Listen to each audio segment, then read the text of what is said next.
Hello, I saw this post on Reddit and freaked out. Here is the screenshot. I just had my 4th laser session and my laser tech said that should be the last. Looks like I will be stuck with a bit of yellow. She encouraged me to massage my eyebrows towards the lymph node in inner corner of the eyes to help the body get rid of the ink.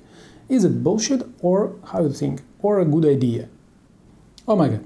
I share my thoughts on it. There are a few important points to take into consideration here. The very mechanism of breaking down and removing permanent makeup pigment from the skin involves a number of pathways, one of the main ones being the work of the immune system and the macrophage cell in the skin. And indeed, the pigment particles get into the regional lymph nodes, but this process is long and quite slow. Therefore, if a lymphatic drainage massage is carried out, it should be done regularly and for a long time, for months.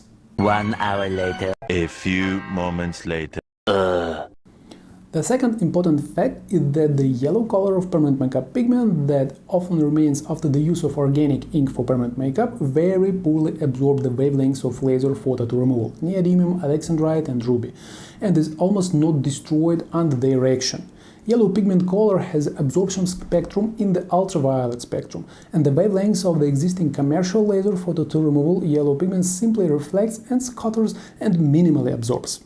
The third and perhaps most important fact is that there is no evidence today that a lymphatic drainage massage somehow helps accelerate the removal of tattoo pigment and permanent makeup from the skin.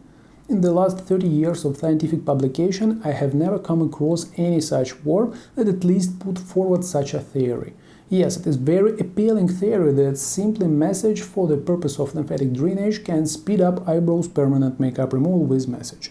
And yet, there is logic and some potential explanation for this, at least I want to believe it. But as a scientist I have to reject such a recommendation until it is proven effective, and it is not. That is, you can believe in it and even perform such a massage, and it may even help somehow, but until there is no statistical data, then, unfortunately, it is just a hypothesis. Well, and there is a such concept as economic feasibility. Imagine that lymphatic drainage massage really helped to speed up eyebrow permanent makeup removal with massage, but in the end by 2%, for example. This is just a figure from my head and I am fantasizing. Does it make sense to waste tens of hours of your life on this? So there has to be an evidence-based and statistic. Then and only then can you recommend something to clients. These are the laws of science and evidence-based medicine. By the way, my name is Vitaly Mikrykov. I'm a surgeon, cosmetologist, PhD in medical sciences. In my Instagram account I tell a lot of interesting things about permanent and tattoo removal. Follow me, link in the description.